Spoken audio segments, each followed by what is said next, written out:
आज आपके सामने एक डिजीज़ के रिगार्डिंग डिस्कशन के लिए आया हूँ। जिस प्रकार हम पिछले कई ईयर से देखते आ रहे हैं कि जैसे ही बारिश का मौसम आता है तो कुछ बीमारियां सक्रिय हो जाती हैं, लाइक डेंगू, चिकनगुनिया और वायरल फीवर।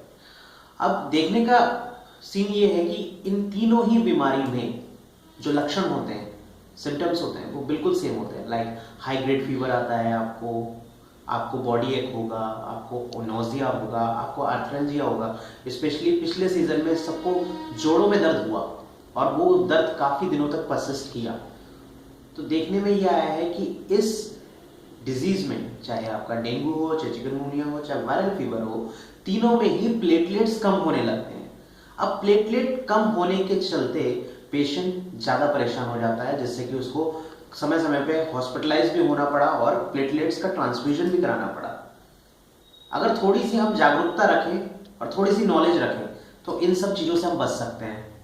प्लेटलेट जो कम होता है वो ऐसा नहीं है इन तीनों ही बीमारी में कम होता है। जिस भी बीमारी में हाई ग्रेड फीवर रहता है उसमें प्लेटलेट कम होने लगते हैं, चाहे मलेरिया क्यों ना हो, यूटीआई क्यों ना हो और नॉर्मल टाइफाइडल फीवर ही क्यों ना हो, सब में प्लेटलेट्स कम होते हैं।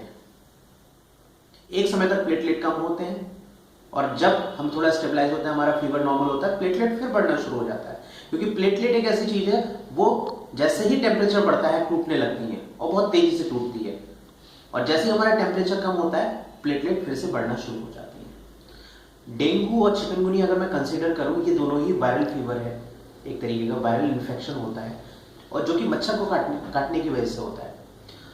तो जैसे ही हमें ये सिम्टम डेवलप हो तो तुरंत हमारा पहला जो ट्रीटमेंट होना चाहिए वो ये होना चाहिए, हम फीवर ना बढ़ने दें, क्योंकि फीवर बढ़ेगा तो प्लेटलेट हमारी कम होना शुरू हो जाएगी। तो cold spongin is the best treatment कि आप उस पेशेंट को कोल्ड स्पंजिंग करवाते रहें।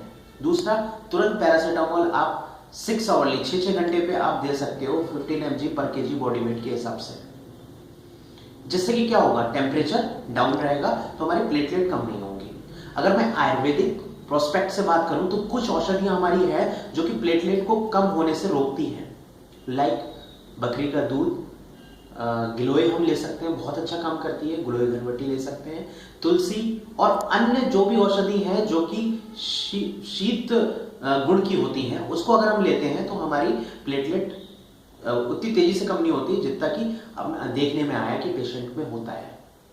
और कुछ हमारे कॉम्बिनेशंस हैं, लाइक DNT53 है, बहुत अच्छा कॉम्बिनेशन है, कैरेका पपाया का एक्सट्रैक्ट अगर आजकल कुछ कंपनीज लेके आई हैं वो आप देंगे तो काफ़ी हद तक हम उन परेशानियों से बच सकते हैं और हॉस्पिटलाइजेशन की जो नौबत है वो हम रोक सकते हैं। तो मेरी आपसे यही गुजारिश है कि इस सीजन में आप बिल्कुल ना डरें। अगर आपके प्लेटलेट कम होते भी हैं तो आप इन मेडिसिन को लीजिए और जो कोल्ड स्पंजिंग बताया उसको अच्छे से करें ताकि आपका प्लेटलेट मैनेज हो सके। और ऐसा नहीं है कि अगर इसकी जो नॉर्मल वैल्यू है वो 1.5 लाख से 4 लाख है तो अगर 1.5 लाख से थोड़ा सा कम हो जाता है तो आपको परेशान होने की जरूरत है। इसकी एक वैल्यू है जिसके नीचे नहीं जाना चाहिए, दैट इज 40,000 के बिलो अगर जाता है प्लेटलेट तब ब्लीडिंग के चांसेस हो सकते हैं। तो no need to be worry कि अगर मेरा 75,000 हो गया या 1 लाख हो गया, 60,000 हो गया तो मुझे बहुत वरी होने की जरूरत है। हाँ, मॉनिटरिंग जरूर करना है, पर डे की मॉनिटरिंग करना है ताकि मैं ये पता लग सके कि मेरा जो फ्लक्चुएशन हो रहा है प्लेटलेट का वो कितना हो रहा है। तो मेरी आपसे सबसे यही एक एडवाइस है कि इस सीजन में आप बिल्कुल ना डरें।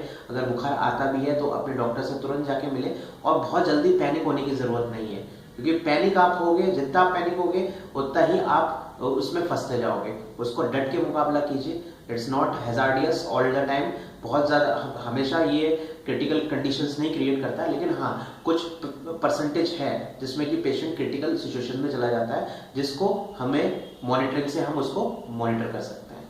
Okay, thank you.